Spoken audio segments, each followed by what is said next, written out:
तो जनाब, आज एक दफ़ा फिर मैं अटक में मौजूद एक प्यारे से बेटे के साथ आज मेरी मुलाकात हुई है और आपसे कराएंगे इनका तारुफ और फिर ये बताएंगे कि ये करना क्या चाहते हैं। अपना तारुफ कराएं और फिर अपनी डिटेल बताएं कि आप क्या करना चाहते हैं। अस्सलाम वालेकुम व्यूअर्स, मुबशर मलिक हेयर। मैं एक सोशल एक्टिविस्ट हूँ और डिस्ट्रिक्ट अटक से ताल्लुक़ रखता हूँ।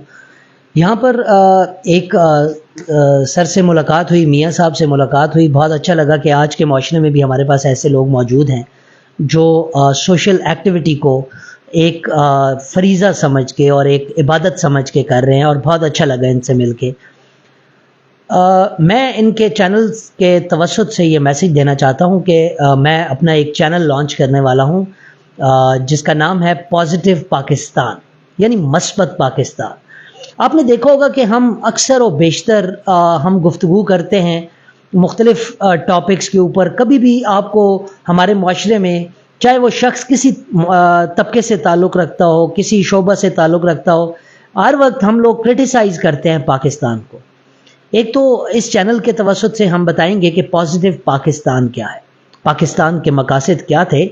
ऐसे मकासद नहीं जो सिर्फ तारीख़ी मकासद हों, बल्कि हर वो पहलू जिसको अल्लाह ताला ने पाकिस्तान को बनाने का एक ख़ास मकसद है, बेशक इसमें कोई शक नहीं।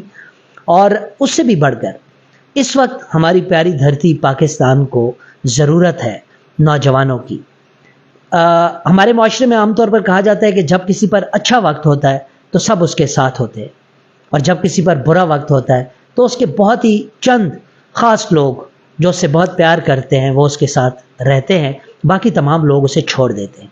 तो यही हाल मेरे प्यारे वतन पाकिस्तान का है कि आज मेरा नौजवान यहाँ तक पहुँच चुका है कि हर दूसरा नौजवान बाहर भागने की तैयारियों में है। हर नौजवान चाहता है कि वो किसी अच्छे मुल्क में सेटल हो जाए। तो क्या हमारी यही सोच है? क्या हमारी यही साख्त है? क्या हमारी यही मजबूती है? हमें अपनी शख्सियत को मजबूत करके अपने निज़ाम को बेहतर करना होगा। और सबसे पहले मेरा पैगाम पॉजिटिव पाकिस्तान, पॉजिटिव सोच के साथ अपने माशरे को तब्दील करने की एक काविश करते हैं। मुझे आपका साथ चाहिए। यकीनन आप इस मैसेज को एक अच्छा पैगाम समझकर कबूल करेंगे और आने वाले वक्त में आप हमारे हाथों में हाथ मिलाकर हमारा साथ देंगे।